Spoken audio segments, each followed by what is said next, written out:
There's no way to start a podcast.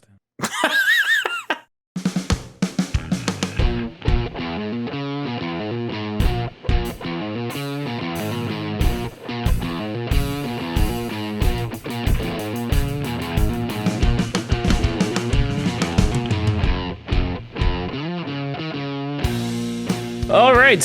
Hello and welcome to Smart Home Talk. Yeah. Off air smart home, almost a smartphone talk. No, I started seeing some stuff about Matter, the smart home like standard, and how it's crap, and they're apparently working on a better version already, even though it just came out and it was supposed to make smart home stuff better. You know, that stuff though, what it comes down to is when you start getting like to the nitty gritty, it's like a lot of smart home stuff or a lot of just home stuff. It just remains. So like if you have like an outlet, like just a wall outlet, that's like kind of like I'm just going to call it an appliance. If you have like a wall outlet as an appliance and that appliance just sits there for like 100 years and powers a lamp that whole time and you're just changing light bulbs and using that lamp. And then one day that lamp finally goes kaput. Likely you never looked at that outlet before. You know what I mean? Like you never messed with that outlet. And then only after, all that time, 100 years is probably too long.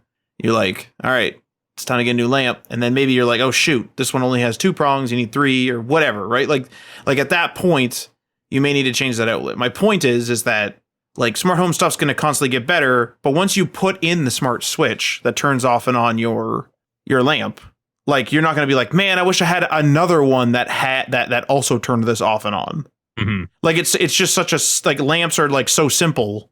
It's just like, please illuminate this area. Yeah. It's kind of wild how we wire up our homes because there's just cables coming into those like either your plugs or your switches, and then you just take one of those like little I forget what they're called, the twisty things that you like you take the 2 wires to connect them, and you just twist on like the little plastic cap. Yeah, and then you just shove it back into the box and pray that little twisty thing didn't come undone. It should be. I mean, I am absolutely no electrician, but whenever I've used that stuff in class, because I took a little bit of Canadian electrical code in class just because I needed the credit, like the actual little like nut was fine. Like it didn't come off easily. Yeah, you're supposed to test it. You're kind of supposed to pull on it a little bit to make sure it doesn't come undone. Yeah. But I'm still worried because I did it myself with my smart plug or my smart outlet. And it freaks me out because I'm not a licensed electrician, When you told me you were doing that smart switch, that's the very first thing I thought. I think I maybe even said, like, what are you doing without an electrician? Like, it freaks me out, yeah. Because it's like, I understand that, maybe, I mean, I assume that the law says you could do it without a permit or whatever. I don't know. Different laws, different places. Please check your local laws if you want to change any of your wiring in your house. But like, I would get a licensed electrician. Like I would definitely get someone to come in. Because again, like I'm not going to change that switch again for like, 10 plus years at the very least. Yeah. So it's just like, I'd rather just have it done right. Make it right. Yeah. That's Matt. It is. The fully licensed electrician in Ontario. Absolutely not. Absolutely not. That's what I heard though. Well, you heard I heard that on X, I think. Yeah. I failed my Canadian electrical code unit in my class because I absolutely despise working on house electrical. I can't stand it. I don't know about wiring it up to the circuit breaker, but the rest of it looks pretty straightforward as long as you learn how to properly do it. How like it has to be stapled off within like 12 inches of the box or whatever. You just gotta learn all those details and then get used to it, right? I mean, I'm sure I could get used to it and then it. Become licensed, obviously. Yeah, like what my official advice is consult your local laws and also consult a professional. Yeah, for sure. And the thing is that's also what I would do. Like I would not be digging around inside of electrical boxes. I mean, I did it because like it is kind of like a DIY kind of thing. Even in the instructions, it kind of tells you that you can do it yourself. But if you are worried about it, consult a professional electrician, right? So I followed the instructions. I was worried about it. I DIY'd it by reading the instructions and learning that I'm supposed to call somebody. Yeah. All right, Matt. We're going to talk about the Xbox Developer Direct that just happened Thursday. I believe that is correct. But before we do, you got a video game fun fact for us. That I do actually. Let me just see here. So I actually have a bit of a loaded fun fact this week. It actually is going to kind of span 2 weeks. So I've split them into two kind of clean cut things. But I'll just get right into it. So there was some news that broke semi recently in later 2024, I believe, that Majora's Mask was found to actually have voice commands in the N64 version of the game. So this was discovered by YouTuber Skawo. I may be saying that incorrectly, so I'll spell it Skawo. If you want to check that out on YouTube, they have a video about this. But they discovered that Majora's Mask does indeed accept voice commands on the N64. This feature seems to have been cut content that was simply left inside the game's programming, as voice commands were not advertised alongside the game, and all the commands must be said in Japanese. So likely this was coded early in the game when it was made in Japanese, and then they were like, we don't want to do this, and so they cut the feature but left the programming in. Now these commands, and I'll say these in English, these commands include say cheese, and that will take a picture in the game. You can also say milk, and this will fill up an empty milk bottle when next to a cow. You can also say how many hours remain, and this gives you how much time is left before the moon falls when next to a gossip stone. You can also say wake up, which skips the Sonata of Awakening and wakes Scrubs up. And you can also say Haya, and this uses one of Epona's carrots while riding her. Wow. And you can also say sit, but this is where things start falling apart because this command actually does nothing, but it was likely meant for the in-game dogs. Now, this is where the rabbit hole kind of began, and there's kind of two parts to this rabbit hole. I started reading a website. I've read it in the past, lost it, and then I've come back now to read it. It's called Time Extension, and they do sort of retro video game news. They talk about things like this, and so they covered this sort of Majora's Mask voice commands article, as well as Game Rant. I got some information from them as well.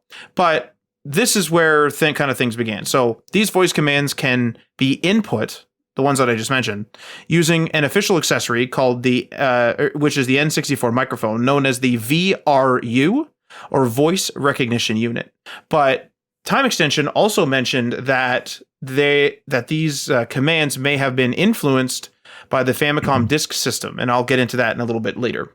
So the VRU, or the Voice Recognition Unit, was released in 2000 as an official add-on for the N64.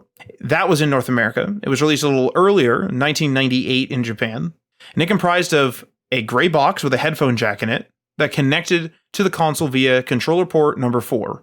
Then there was also a gray microphone that connected to the headphone jack, and that microphone had an included strap that was used to attach it to an N64 controller. The VRU, unfortunately, only had 2 games that actually officially supported it. Oh. These include Hey You Pikachu, which I've actually heard of, but I didn't really know what it was. And Hey You Pikachu is a virtual pet experience where players were tasked with helping Professor Oak test out a Poke Helper. This is a device in-universe that lets humans communicate with Pokemon. Players were then introduced to a wild Pikachu. You could then interact with Pikachu using voice commands in a semi-open world environment, using a 256-word database. So these are not LLMs by any means. These are like hard-coded commands that the system has to, like, you say a word, it has to understand it, and it has to look at its database and be like, okay, the player wants me to go ahead and do this. So just a couple commands that were in this game include hello, which made Pikachu happy. But there were also some context-specific ones, such as pick up the stick, throw the ball, and things along those lines. There was also another game here, the second and only other game, called Densha Dago 64. This was and I probably mispronounced that name, so I do apologize, but this was a Japanese train simulation game that was released in 1999. Players would issue voice commands related to train operation, including announcing arrivals and departures, responding to certain situations like open doors and closed doors, and players would also need to use the controller at the same time as the microphone, kind of adding to the complexity of the game and adding a bit of multitasking. So that's the VRU. And the VRU, while it was obviously an official accessory and worked with Majora's Mask, quote unquote, officially, kind of in a kind of way, this was actually predated by a console in the 80s. Now, this is where I'm just going to touch on this and I'm going to pass it on to next week, because I wanted to do kind of proper research onto this. So many know the Famicom as the Japanese SNES, Super Nintendo. And I don't really know much about it other than that, more or less. And I always get it confused between the SNES and the NES and everything else because I just never had these consoles. Well, there was a thing called the Famicom Disk System, which was an add-on for the Famicom. And this may have actually played a part in the inspiration of both the VRU and the actual voice commands within Majora's Mask due to, I'm going to mispronounce this name likely, Zelda no Densetsu, the Hyrule Fantasy, because this game actually supported it. So it was the disc version of this game. You actually supported this feature in dungeon number 5 because you could actually like attack, I believe, or kill an enemy called Pole's Voice.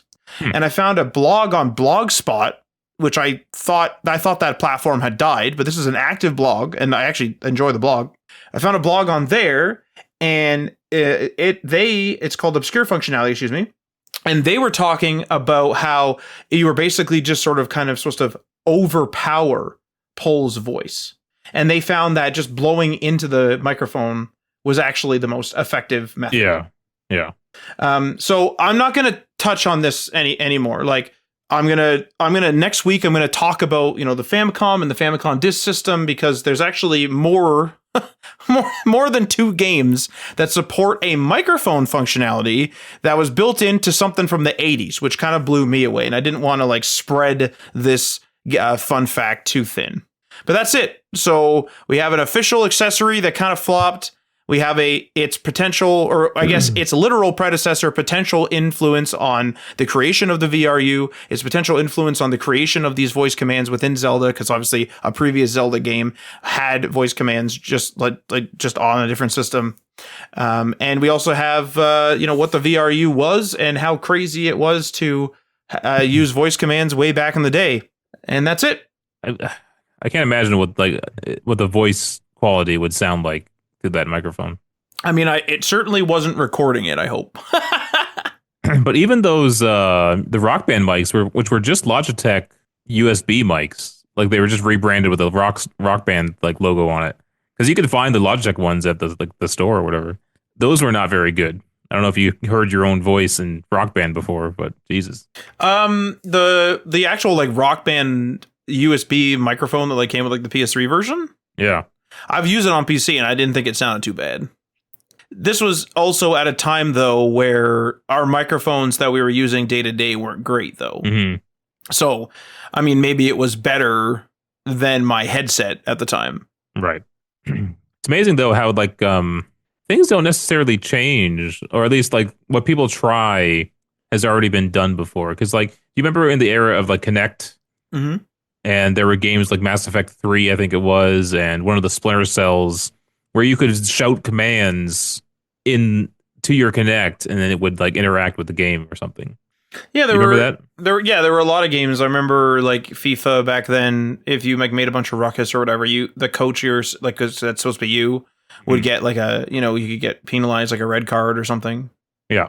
The issue I actually find, and this is something that I noticed with my Xbox One, unless there was something technically wrong with it, but it had a heck of a time listening. And I do have like a furnace like beside where I play, and like it's not like ridiculously loud, but I think that microphones back then had a lot of trouble cutting through the noise, and it had a lot of trouble isolating noises, or rather isolating the sound of your voice. And so what I would estimate is that those microphones were actually like not too bad, but people didn't like them because, if you live in a noisy household, if you're near a furnace, an air conditioner, a noisy road, these microphones likely wouldn't be able to isolate your voice. And that's something that Google Assistant and like Google Home and that really did well, is they started picking up your voice easily. And it's like, oh my God, like this thing can actually hear and understand me. Right. Do you wish voice commands would come back? Because even the PS4 had it. Remember, you had you could use like the built-in, not the built-in mic, but the headset, and you were supposed to be able to control your PlayStation with your voice. I think that the PlayStation 4 implementation was a little lacking, to be honest. The Xbox, at least the Xbox One, and I believe the Xbox Series, does have integration with Google Assistant still. You can use Google Assistant to tell them to turn the console on and stuff. Mhm. So I don't know. Like I've become accustomed to not using it. I think We used your Connect a lot back in the day. I used my Connect a lot back in the day. Again, I had to yell commands 2 or 3 times, which wasn't great. But I did use my Connect a few times, and like it was good. I like the idea of it. But what I was gonna say is that the Xbox One was really media heavy. Yeah. Like TV and stuff. And so to me, it would feel more natural to enter the room, say, turn the TV on, Xbox on, whatever. And then like, just, sit down and be like, hey, like pull up this channel. And then the One Guide app would like know that channel if it understood your satellite box or whatever it was.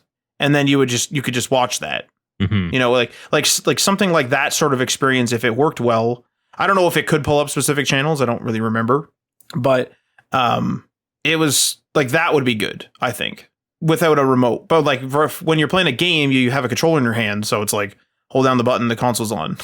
Mm-hmm. So like, do you really need a voice interface?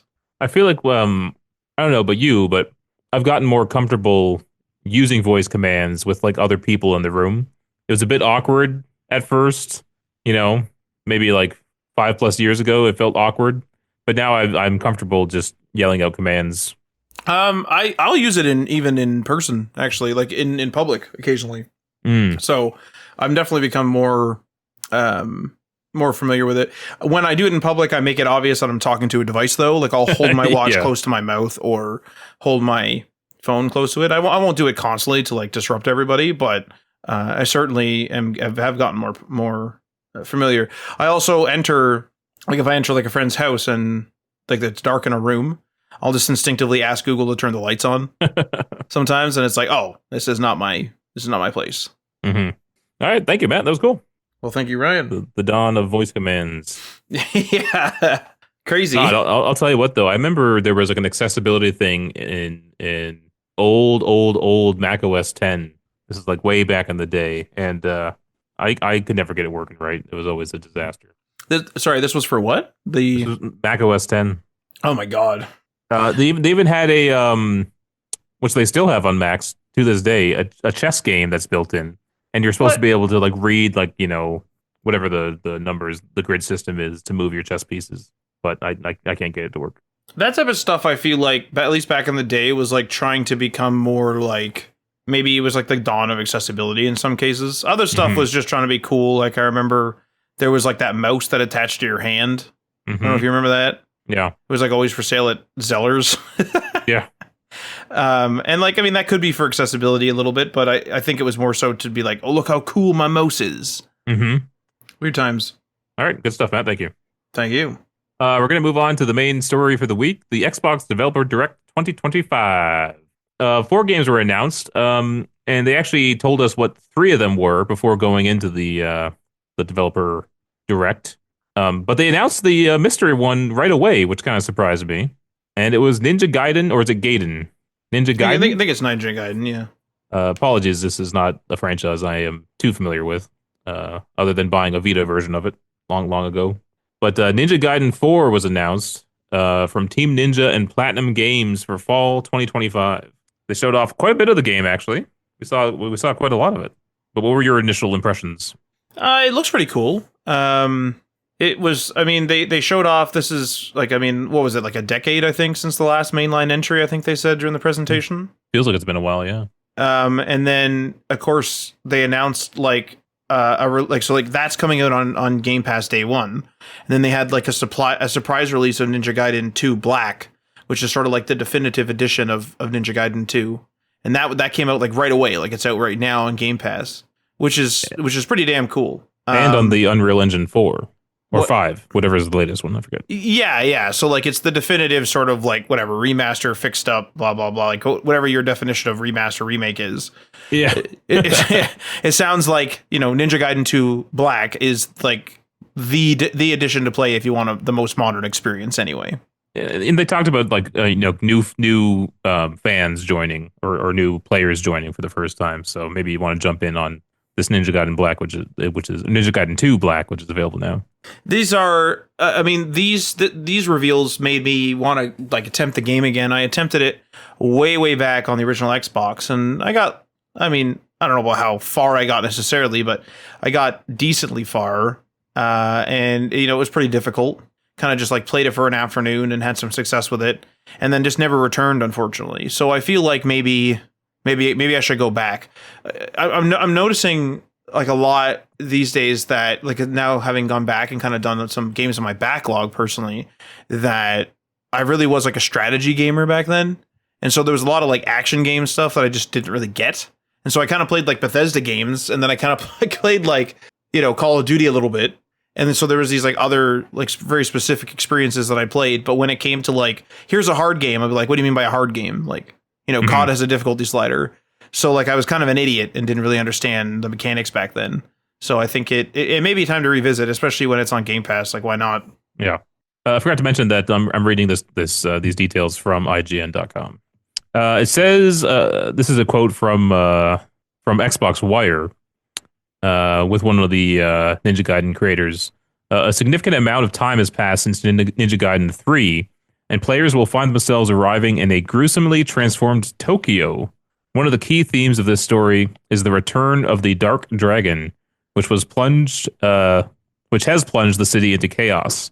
Within these unsettling conditions, Yakumo will have it to face off against his foes, as well as the formidable master ninja himself, Ryu Hayabusa. Yeah. Yakumo will not have an easy road through Tokyo, as it has been threatened and changed by the Dark Dragon's miasma reign. Luckily, he'll have some new abilities like being able to travel at high speeds via rail and wire-based actions. Yakumo will also be able to use his blood-draven form, which is described as a technique that manipulates the blood of oneself and enemies, transforming it into a massive weapon capable of slicing through multiple foes at once. When certain conditions are met, he will also be able to unleash a move called Bloodbath Kill, which will instantly bisect enemies in one strike. Oh my god. Oh my god. Anyway, Ninja Gaiden 4 will be released in fall 2025 on Matt's radar. On my radar, yeah, I'd say like I wouldn't mind. I don't know if I would jump right into 4. I feel like I would try to play the first one. I don't know if that's smart, but is that first one available somewhere? I believe the first one got a Black Edition as well, because I remember Ninja Gaiden Black being something that was released like a while ago, I want to say. There's a few on Game Pass here. What do we got? List them out. Ninja Gaiden Master Collection. Okay, so that's likely the first 3 or something. It says 3 high-speed ninja action titles are now available in one package, but it doesn't. Oh, included in this bundle. Okay. Now I don't know what this symbol is. I think it's like a Greek alphabet symbol. Ninja Gaiden, like a. Oh, 3. I guess is that 3? I'm not looking at the same. I'm not looking at the same thing as you are. I don't know what symbol that is. It looks like a 3, but it's got sharp angles, not a rounded like a normal 3. Ninja Gaiden, that weird symbol 2. So is it 3-2? And then Ninja Gaiden 3 Razor's Edge. Okay. So that's on Game Pass. Yeah, like I maybe I would try something like that. Yeah, just looking here, like you can even just install them individually. Like there's just Ninja Gaiden and then the symbol. So like, yeah, I don't know. I feel like I would start at the beginning, because if people are waiting for another mainline entry into the series, it feels like something that I should at the very least jump in at the beginning if I can. The one thing I always struggle with some older games is like I don't want to get bogged down in the oldness and then have it kind of kill the momentum, because I had that happen with Devil May Cry, where like I got through Devil May Cry and I was like, holy fuck, like just I've never played a game like that before. It was like super friggin' frustrating. I beat it, and then I just like I'm just tired of it. Yeah. already, and I haven't played 2, 3, 4, etc. So it's a little unfortunate. So we'll see what happens. Now this list isn't in order, so I think South of Midnight was next. Was it? That sounds correct. I thought it was after. No, was it? Not sure. I thought it was, but there's no way to know. So damn, what are you gonna do? That's the way she goes sometimes. But anyway, yeah, let's just talk about South of Midnight then.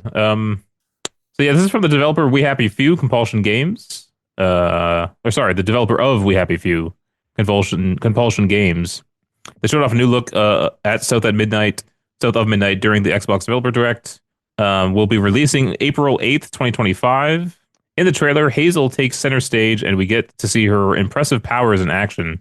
From weaving with magic to conjuring things to overcoming environmental obstacles, she will have a lot of tools at her disposal to conquer any challenge that heads her way. Throughout South of Midnight, Hazel will travel to different regions that are run by magical creatures inspired by Southern Gothic history. She'll need to help heal them by collecting their fragmented memories should she hope to emerge victorious. Now, you had some gameplay issues with this one, right? I just thought that the gameplay may become dated. Like they mentioned some things where it's like, you run around, you collect spirits and things like that. And I was more concerned about like, am I just going to run around and do sort of very standard activities in a game? Cause this game is really creative and looks really cool and really different. Mm-hmm. And I was kind of hoping that maybe naively that the gameplay would follow suit and it would be really unique. We haven't seen an awful lot of it, so I might be totally off base. But to me, it just looks like the gameplay is nothing special. The special thing this game brings is a topic that at least I've never seen covered before, and also like a setting that I've never, kind of explored in a video game either. Yeah.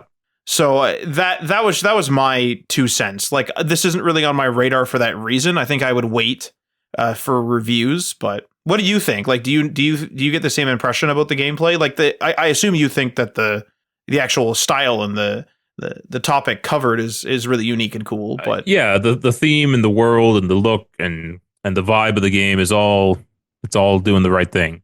In terms of gameplay, I don't know if I have any kind of strong opinion on it or not. It's definitely one of those things where you got to get your hands on it. My original concerns, which I think might not be there anymore, was like clearly the cutscenes are in like a lower frame rate, but for stylistic purposes, not it can't run well. It's almost like they're down framing it a bit to make it look older. Because it has that more older, what they call Gothic, Southern, look to it. But I guess there was worry that was the gameplay going to be in that same frame rate, but I don't think it was. In watching the video, I don't think it was like that.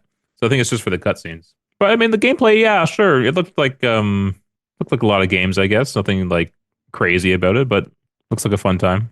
If for some reason the gameplay specifically just reminded me of something like Forspoken, where I feel like Forspoken was kind of on people's radar because it was a unique game. It's like sort of like a modern person, like a person from like, the late 2000s or whatever, is like, thrust into a fantasy world and like, what would that look like? Right. Like this is what it would look like, where I feel like this game has the same wonder. Like it's not the same content at all. This game has the same wonder, but I think I hope it doesn't fall short like Forspoken did. Like Forspoken was criticized for its gameplay a lot, right? Yeah. And like I just hope it's not the same type of problem. It kind of looks like Forspoken in a sense with this type of weaving magic kind of deal, which is kind of funny. That's likely what made me think of it. Yeah. And I didn't really put 2 and 2 together. It was just something that popped into my head. But I mean, when I say this too, though, it's like a lot of games that I play and a lot of games that all of us play are repetitive and do have old gameplay. Like Call of Duty is cool and Omni Movement's really cool, but it's still Call of Duty, right? Yeah. I'm going to go play Mafia: The Old Country and it's another Mafia game, right? Yeah. It's just I just hope this game doesn't get completely kind of like tossed aside because it's boring gameplay wise. I didn't know this. Compulsion did Contrast. Do you remember Contrast? I kind of remember the cover. Isn't it like a lady like looking back over her shoulder at like the player when you're looking at the cover? She's holding up like a lantern. Yeah. So the only reason I remember this game is because it was the first PS Plus game at launch day of the PS4. Oh yeah. Okay. And why that sticks in my head, I have no idea. The PS Plus launch game for the PS5 does not stick in my head for some reason. Just the PS4 one does. Very bizarre. Well, the thing with the PS4 is that it didn't play PS3 games. Yeah. So this was a PS4 game. Right, and your collection wasn't already busy. Whereas when you join the PlayStation 5 family, if you buy that console, you're already busy. Like you can download most of your PS4 collection. This is interesting. So it launched on PS4 November 15th, 2013. It launched on PS3 November 19th, 2013. So just 4 days later. What the heck? I don't know what that's about. But that's kind of interesting to see. Like, that's very much like an indie kind of game. I don't know if you ever played it, No. but it's their first game, and it very much felt like, this is a studio just starting out. That came out 2013. 2018, We Happy Few comes out. Right. And I remember that got a lot of talk just because of the style and the look of it and the whole vibe of it. But when it came out, I don't think people really cared for it much, right? No, well, because I think a lot of people were expecting almost like a BioShock like linear Story-based game, yeah. and it isn't. It's more open world, and it's also procedurally generated to an extent. Right. So I feel like that, unfortunately, is what killed it. Yeah. But then to go from that to like a more traditional game like South of Midnight, which like the budget looks like it got boosted, quite significantly. And is that because Microsoft bought them? Possibly. I mean, they bought them when We Happy Few was around. And what I'm thinking is this might just be the natural progression. Like you go from a really indie game like Contrast, like you said. I've never seen or played it, but you go from that indie experience like you described to We Happy Few, which has really great presentation, really great ideas, but a few of the gameplay mechanics are shortcomings.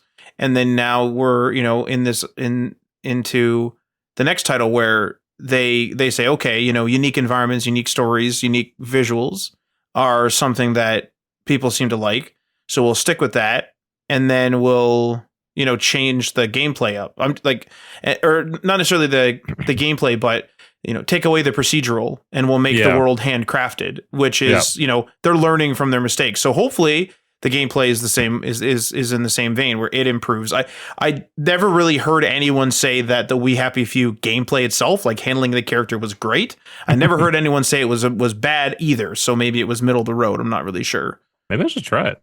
It's on Game Pass. Oh yeah, look at that. So like I was gonna try it a few times, but then I started playing Stalker 2, and I'll be there for the next 4 years. So all right. Next maybe was Clair Obscur Expedition 33. Hey. Now that is a bit of a bulky name, I will admit, but Sandfall Interactive's RPG Clair Obscur Expedition 33 will be released April 24th, 2025, and it will bring RPG goodness to Xbox players around the world. We got an extended look at the game and its story, and we learned it doesn't so much focus on good versus evil, but instead features a bunch of flawed and unique characters that must work together to stop a looming threat despite their differences. Alongside an extensive skill tree and unique character mechanics, RPG fans will be delighted to know there will be an actual world map that can be accessed between various areas and towns. Really? RPG fans will be excited to know or delighted to know about a map? Is that because Starfield didn't have a map? Oh, I think I just bumped my microphone. Sorry, I was talking and I muted myself. I did not hear anything. No, yeah, sorry about that. I just realized, I was like, hang on, why isn't he responding? No, like the world map was something that they really like showed off. Like, remember they said, oh yeah, we have like a world map or an overview map, and that was like they were saying how the world was so big that you kind of like play as that big guy, and you kind of float, you kind of float around looking for things. And they said that you can explore as much as you want. If you don't really want to, you don't really have to, indicating that likely you just go from objective to objective if you'd like. But if you want to face the hardest bosses, that you can explore this sort of like overview world map, which is pretty cool. Like I thought it was for a turn-based game. I'm immediately like, kind of turned off. Like, yeah. I don't really want to do that. It's turn-based. And usually what happens is I just get my ass kicked because I don't care enough to like get really into my character being good. Right. Where like this sincerely interested me. And the addition of the world map, as well as the funny characters and the real-time elements of the turn-based combat system, I think add enough variety that this is 100% on my radar now. Oh, really? I would say, yeah. I was interested to hear your opinion because at face value, it doesn't look like a Matt game. No, I think like I just adopted, like a lot of the times with my RPGs, I just sort of like being told, here's the world, enjoy. Like, here's the keys to the world. Go do stuff, and that's kind of why I gravitate toward Bethesda games. Or if I'm like, I don't want to do the stupid campaign. I'm gonna go over. I'm gonna go over here. Or maybe I do want to do the campaign. So let me do it. Right. These games, turn-based games like this, usually are a little bit more linear.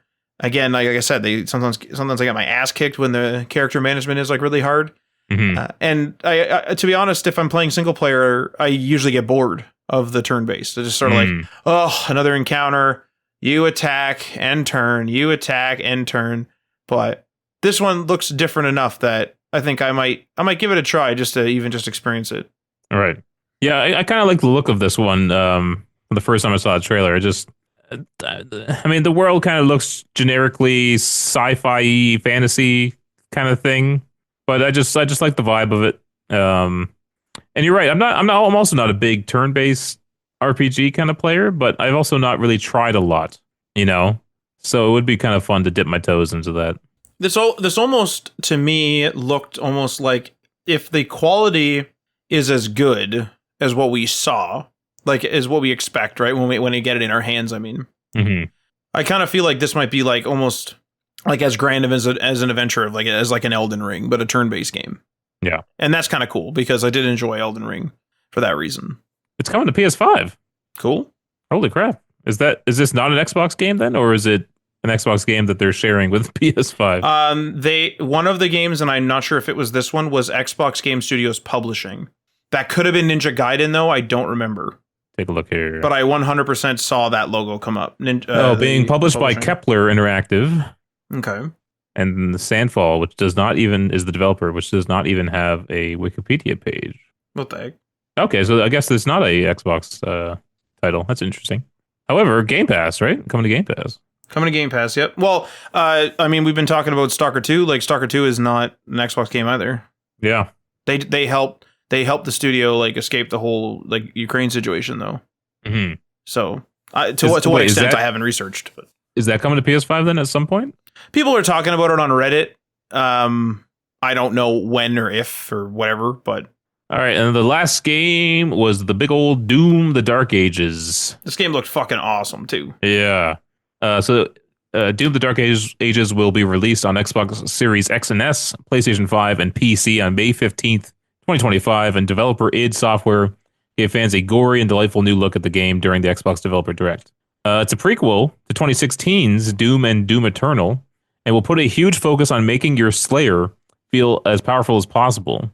Where 2016 Doom was all about run and gunning, and Doom Eternal was about making you feel like a fighter jet, Doom: The Dark Ages wants players to stand and fight with confidence as an iron tank. To do so, you'll be strafing a lot more than in previous games and utilizing a devastating shield saw that can both block incoming fire and destroy foes in your path.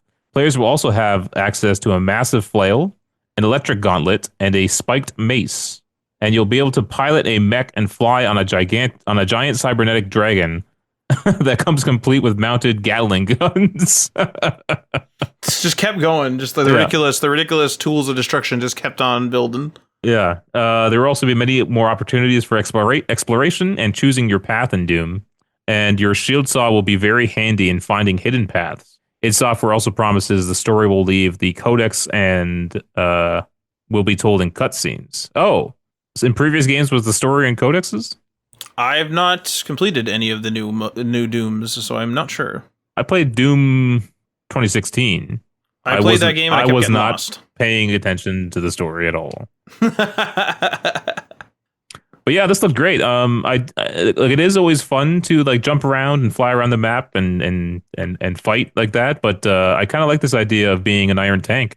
What are your thoughts? I thought it was really cool too, just sitting there and not having to run away or kind of do the running gun thing. Because I for me, for whatever reason, I'm pretty bad at the running gun. I seem to just get destroyed. I get all confused, get all turned around, and then I get destroyed in a lot of these games. So I feel like this is more my style, where it's oh, here's a big creature, okay, block, okay, now hit him back type thing.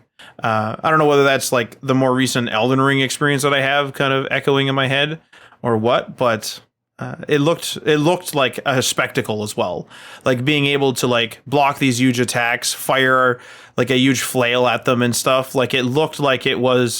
It looked fun to do. Hmm. Like just stand there and just take the blows and then like hit back, just but harder. It looked awesome. Yeah, because I think with the it's fun flying around and getting into that rhythm, but as soon as that rhythm breaks, it can become frustrating, right? So if this is more of a traditional kind of walk into an arena and fight something, I might actually enjoy that a little bit more. I think.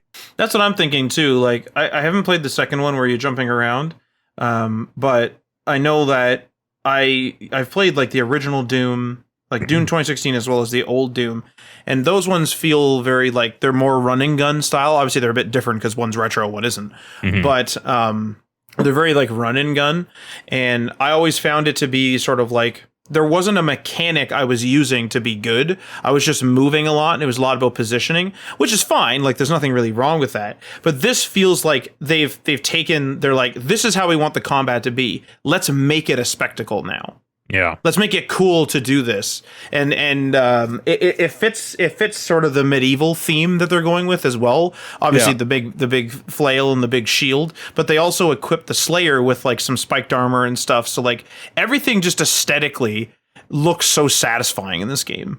Hmm. It has great gore too. I saw some horrible things happen to some giant demon. Yeah, You know, yeah. that's always fun. Yeah, I think I kind of skipped Doom Eternal, but it's kind of making me want to play Doom Eternal and then play this one. I wonder how like long it would take, because like I mean shooters are not usually that long, although this is a single player shooter. I mean I assume there's some multiplayer stuff in there, but if you're talking about just going through the single player campaign, like maybe you'd be able to get through it pretty quick then. For Eternal, Yeah, like unless What's the- it's super long, but main story 14 hours. Yeah, yeah, that's it's not bad at all. not awful, you know. Main plus extras 20 hours. That's like the introduction of Assassin's Creed Odyssey before the title card. Yeah, that's wild. When it shows up during your like fourth playthrough, like that's wild. I didn't feel good. I texted you right away too. I remember I was like, I just hit the title card. I'm playing this game for a week. Hmm. All right, that was the Xbox Developer Direct. What'd you think, Matt? Give it a grade. Give it a grade. Yeah. A minus. Oh yeah, pretty good. Yeah, wow. I'm just let down that the leaks and rumors of Oblivion HD did not come true, but I don't want to hold that against the games that are here. Like I think the games that are here are like really good, and yeah, I think about it. I better an A minus. I would say it does it. What about you? What's your grade? It was a good show. So it's like in terms of the show, an A. I'm interested in all the games. I want to play them all, but are they at the top of my list? Do you know what I mean? Right. So I'd say A for overall just production. I thought it was great production, you know, and maybe a B for like excitement of these games, which I am excited for. I don't want to make that, a B is still a good grade, but they're just not at the top of my list of games I'm excited for, but I am excited for them. I'm surprised you're not more excited for South of Midnight. I thought you would be interested in that. Of these four games, that's probably on the top of my list. Really? Okay. Yeah. Yeah. I'd say it's Doom for me, maybe Ninja Gaiden. Ninja Gaiden more so just because I want to revisit the series and see how it is. Mm. I actually, small side but related note, I did take a look on Game Pass at what that symbol was, and it is the Sigma symbol. Because I noticed that the first game is called Ninja Gaiden Sigma, which is like a remastered, definitive edition of the game, whatever. But that's what that symbol means, right? So is that the first game then? Yeah, so Ninja Gaiden with the symbol is Ninja Gaiden Sigma, and that is a Greek symbol. What's going on with these Japanese developers and these Greek symbols? Because you got Metal Gear Solid Delta coming out. That's a good question. I don't know. Is that just how they do their remakes? It honestly might be like, is Sigma like a remaster or like a definitive edition or something, or Well, so I ChatGPT'd it, and it says what it represents. It says Sigma in Ninja Gaiden. It refers to an updated, enhanced version of the original game. Ninja Gaiden Sigma is a remastered or definitive edition of Ninja Gaiden, initially released for PlayStation 3, and there's other details here. So maybe they use it to signify it's the first game, but it's a new version of the first game, right? Yes, because there was also Ninja Gaiden Black as well. I did look that up because I remember that title being thrown around. Ninja Gaiden Black and Sigma. Oh, that's just okay. That's just the heading on Wikipedia here for Ninja Gaiden 2004 and Ninja Gaiden Sigma. I think you played Sigma on Vita. God knows what I played on Vita. I'm almost Is that certain the that's what only it. one that came out on Vita? Uh I want to say that's right, but don't quote me on that. Like it's a long freaking time Nobody since I've looked at a Vita knows. collection. You can look it up. Like Nobody knows what's going on. so it says here the debate between Ninja Gaiden Sigma and Ninja Gaiden Black is a common one among fans of the series, as both versions are enhanced editions of the original Ninja Gaiden released on Xbox. So there you go. So they're both enhanced editions. Which one's better? You decide. The Ninja Gaiden Black came out in 2005. Ninja Gaiden Sigma 2007. This information comes from ChatGPT. It might have been this Ninja Gaiden Sigma Plus. That sounds like what I just saw on Reddit. Do I still own it? Give me 1 second. Are you going to Tell a look? funny story. Tell a funny what? As he searches his Vita collection, I'll tell you all about. I was going to say all about Ninja Gaiden, and I have nothing. I know absolutely nothing about it, other than that it was difficult, and I tried it, and that was it. I still own it. Ninja Gaiden Sigma Plus. Hey, you should play it. You should beat it. These little Vita cases are kind of awesome. They're kind of like a perfect size, yeah. Like They're the Switch cute, ones are like, a little big. PlayStation game. Yeah, the Switch ones are like overly big. I don't know why they're so long. Probably so they fit on the same like shelf with like a DVDs and stuff. Oh, I suppose that makes sense. Yeah, Because like God knows where you put these Vita cases. in the corner of a room. Man, maybe I should start collecting Vita games, kind of like you're collecting PSP games. Are you like into the Vita though? Like, are you gonna use it? No, but it's just I I just want to start collecting video games, like physical video games. I mean, do it up, man. Like, I mean, it's a potentially dying art. Like, Yeah.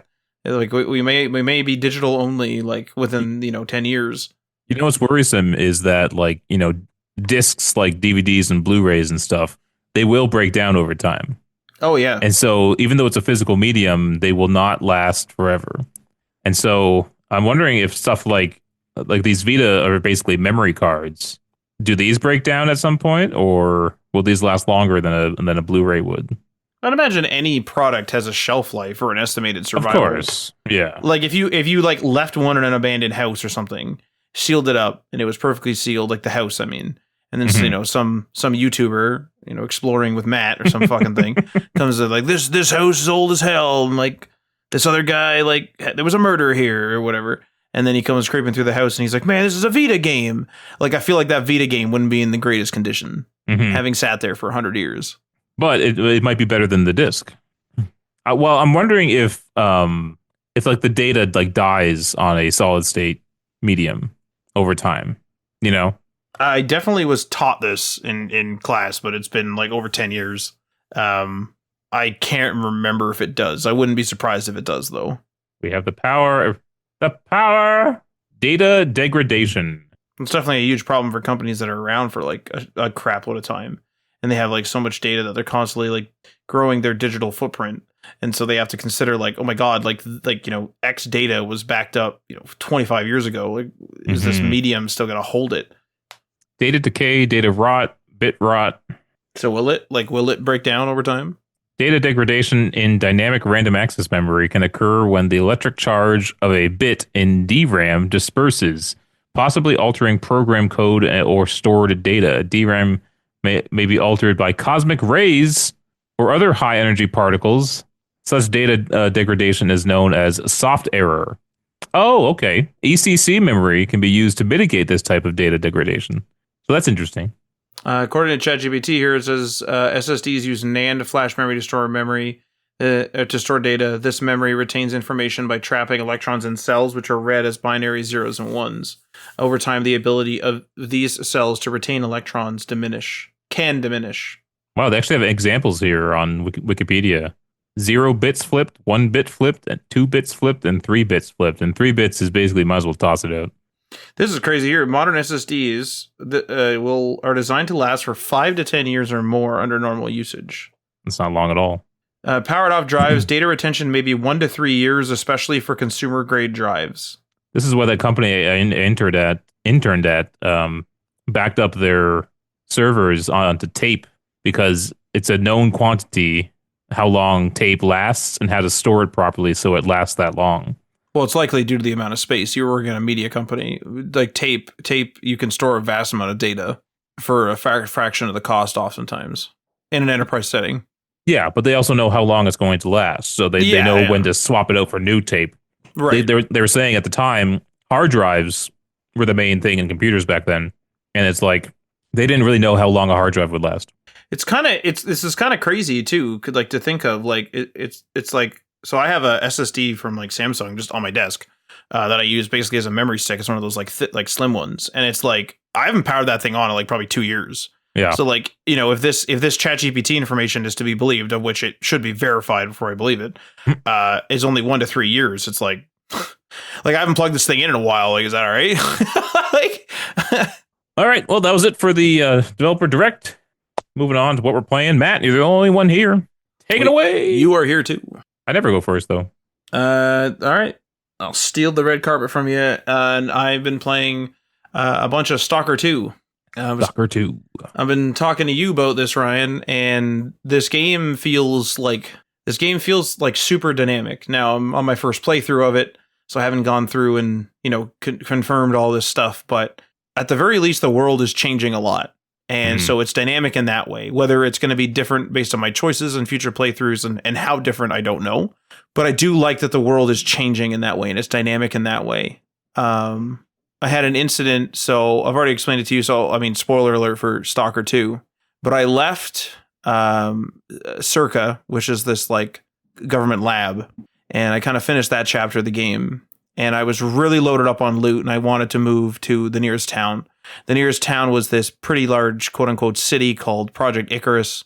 So, okay, I'm going to go there, and then the ward runs it. So I try to go there, and I'm having a lot of trouble lugging all my stuff. I'm getting attacked by bandits. I got attacked by a bear once, you know, getting attacked by bloodsuckers. It's kind of a disaster. And I'm lugging my ass to this place, and I get there, and I kind of realize, like, this is weirdly quiet. Like, it's very quiet here. Why is it quiet? And I get to the front gate, and it's abandoned. Like, no one's there. Mm-hmm. And I'm like, oh my God, like this city has shut down. Now, thankfully, the game has private stashes, and it lets you store stuff in said private stash. So I did that, so I could no longer be encumbered. And so I decided, okay, I'm going to go to the next closest city, which is the Sultansk. And the Sultansk is this old kind of rotting, big kind of tanker ship that's been turned into a city. And there was a smaller ship really close to it that was also created into a city. And it was what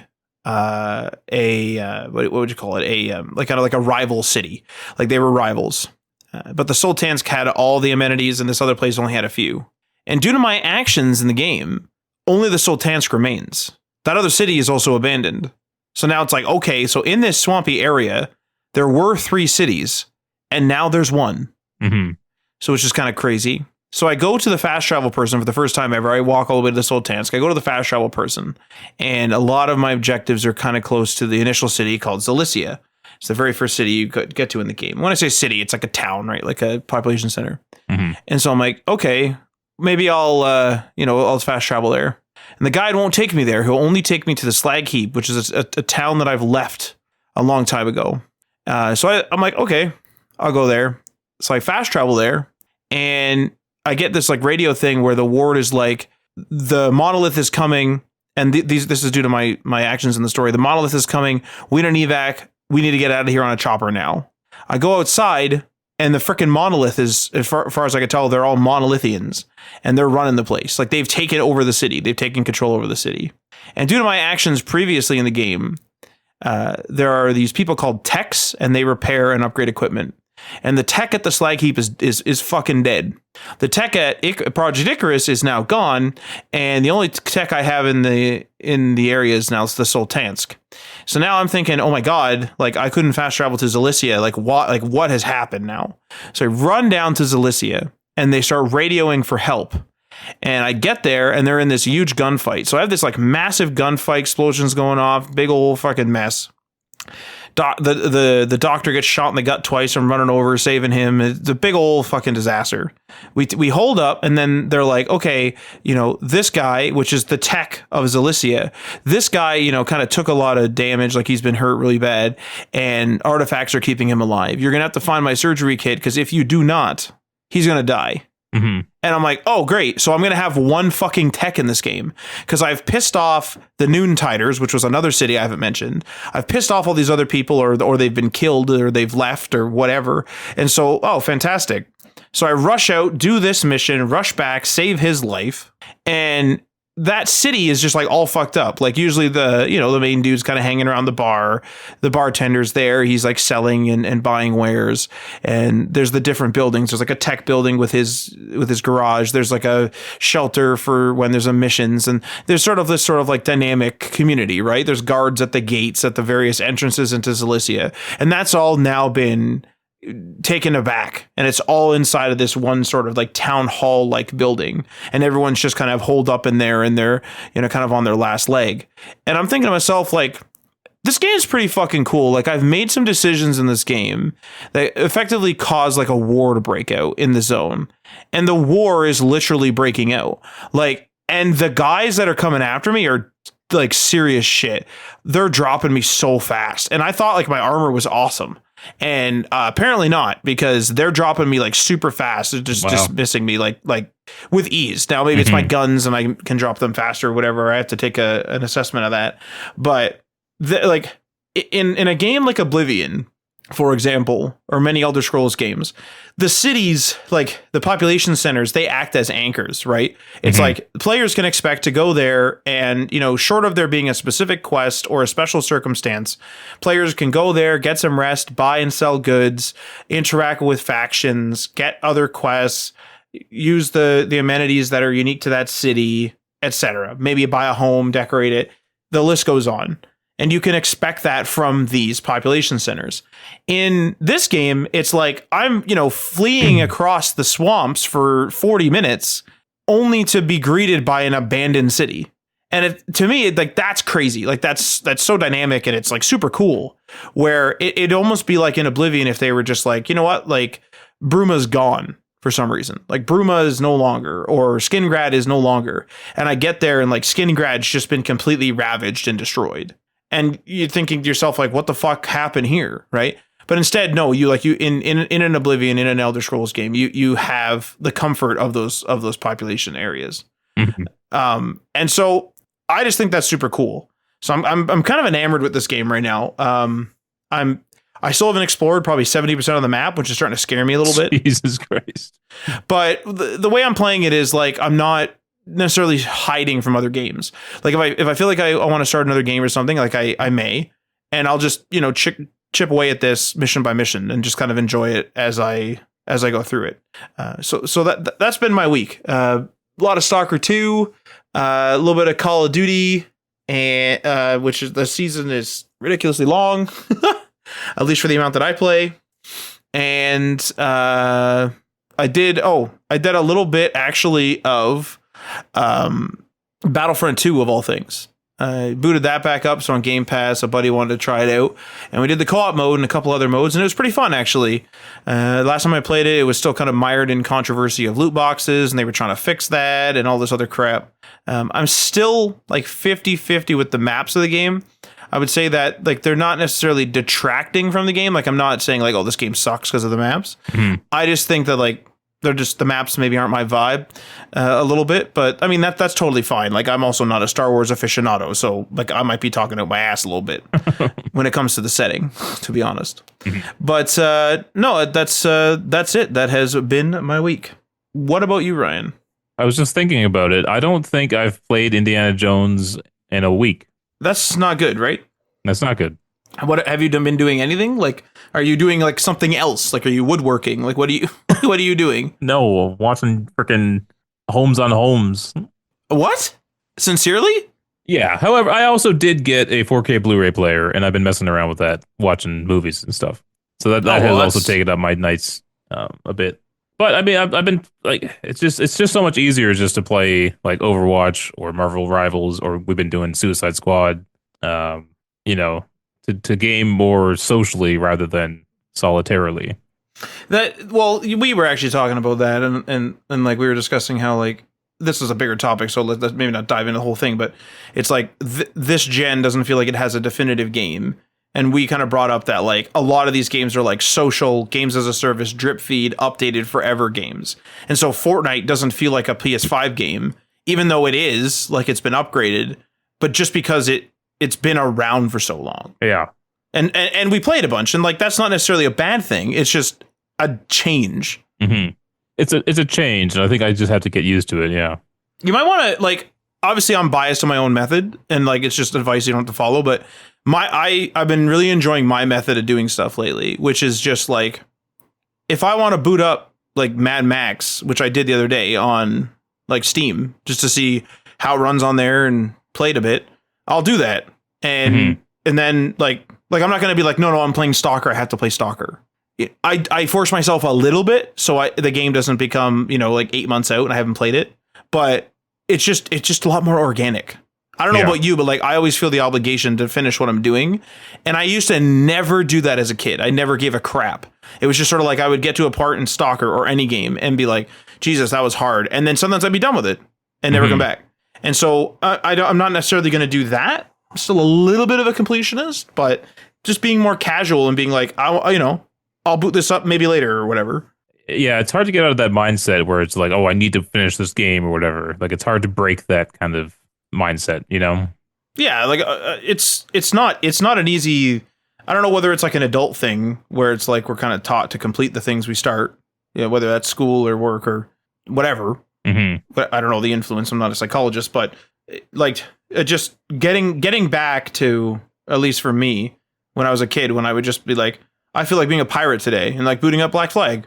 Right. If I want to do that, sure. If I never come back, cool, whatever. That sounds like such a simple life, just to like jump into a game, even an old game, just jump into it for a couple days and then leave. Like why not? Like I'm still, it's not like I'm like I do my serious completion of like projects at work. It's like I don't need to have a completion. I still do have that pushing me a little bit, but that's only my motivator to sometimes like boot up Stalker if I'm not sure what to play. Right. All right. Well, I mean, that's it pretty much. So not your what did you play is not Indiana Jones. Well, I mean, I played Overwatch. I played no, I don't think I did play Marvel Rivals this week. But we did play some Suicide Squad with Adriano. He gave it a 1 out of 5. He revised it to a 2 out of 5 after he sat on it a bit, because it isn't a horrible game. It's just not a very interesting game. Those are my words, not his. And then we did Starbound, which I did not like. I got sucked into another make your own adventure game, which was horrible. I'm still of the mind that it is not that though. Oh, it is. It's very much is. Because there are quests.